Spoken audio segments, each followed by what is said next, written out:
السلام عليكم ورحمة الله وبركاته. أهلا بالمشاهدين، أهلا وسهلا بكم.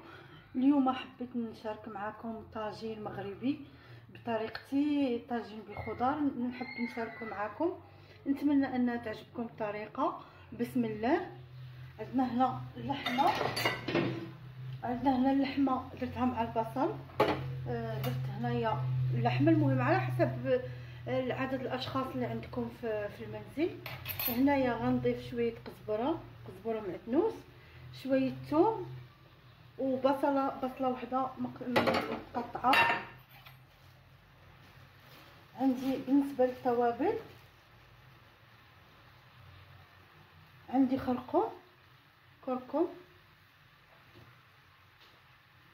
شويه زنجبيل، يعني نص معلقه زنجبيل صغيره.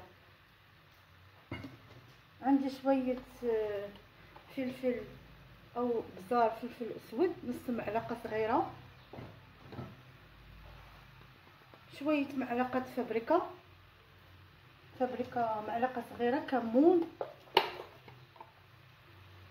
كمون يعني معلقه كبيره بتاعت كمون، عشان انا حاعمل لوبيا او بسله، ايش بتقولوا لها في الدول العربيه، بسله او ما عرفش اسمها ايه في الدول العربيه. هعمل شويه حامض.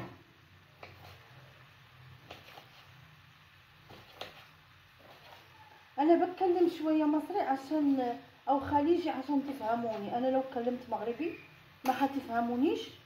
هضيف شويه حامض،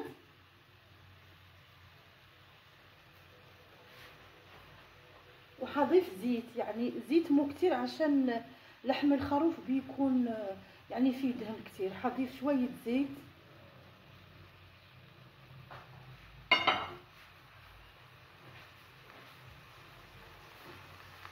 وهعمل شويه ملح، يعني شويه ملح عشان الحامض مالح. شويه ملح، وحشوح اللحمه لغايه ما تنزل البصل وتتشوح اللحمه وتدخل فيها التوابل. بعدين نرجع عشان نضيف الخضار. ودلوقتي رجعنا لكم عشان نضيف الخضار. شفتوا اللحمه، يعني المرق حلو كتير. اللحمه اتشوحت مع البصل يعني، وعملت شويه ميه. دلوقتي هنعمل الخضار. عارفين الباميه او اللوبيا، بنقول لها لوبيا في المغرب، بتكون عاوزه مرق كتير. فانا دلوقتي سلقتها نص سلقه، هعملها فوق اللحمه عشان تكمل السوا مع اللحمه.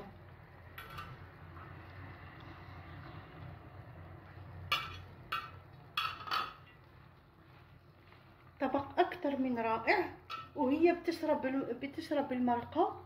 لو ناقص مرقه ممكن تزيدوا الميه. هعمل شويه زيتون على الطبق، تزيين فقط، هذا تزيين. وزيتون حلو، يعني زيتون احمر.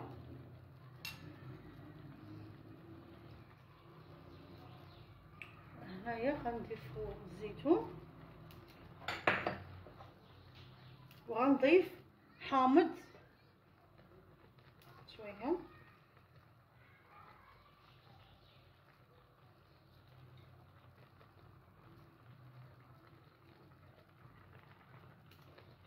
يعني العين بتاكل قبل البطن.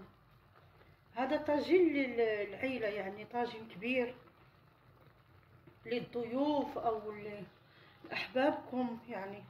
حضيف شويه بصل،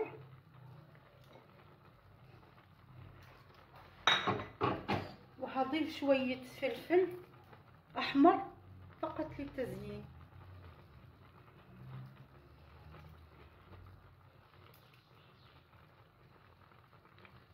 وبنخليه يستوي على مهله، بنخليه يطيب على مهله. ممكن هالطبق تسووه على الفحم، يعني اصلا الطبق بيتسوى على الفحم. بغي نديروه على الفخر. هنا فلفل حار، لعشاق الفلفل ممكن تعملوه اختياري، يعني اللي ما بدوش فلفل ما يعملوش. وبنزيد كاسة ميه،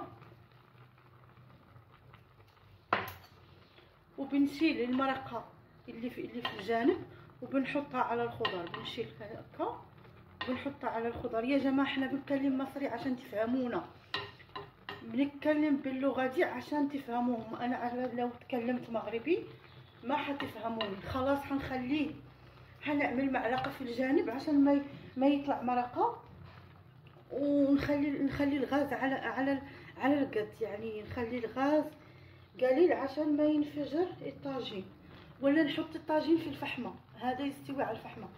مهم، شكرا لكم على التتبع. لما يخلص حنوريكم الطبق الاخير، يعني لما يستوي كويس، تمسكي اللوبيا تمسكي اللحمه مستويه. الميه لو هنا لسه ناقص ميه ممكن تزيدوا ميه. خلاص لما يستوي نقفل على الطاجين ونخليه يستوي. شكرا على التتبع، شكرا على كل شيء، الكلام الحلو. شكرا. لو تحبوني ابقى في نفس المحتوى قولوا لي في التعليق، او عجبكم هذا المحتوى ام اغير. هذا هو محتواي على اليوتيوب ولا على تيك توك. شكرا على التتبع.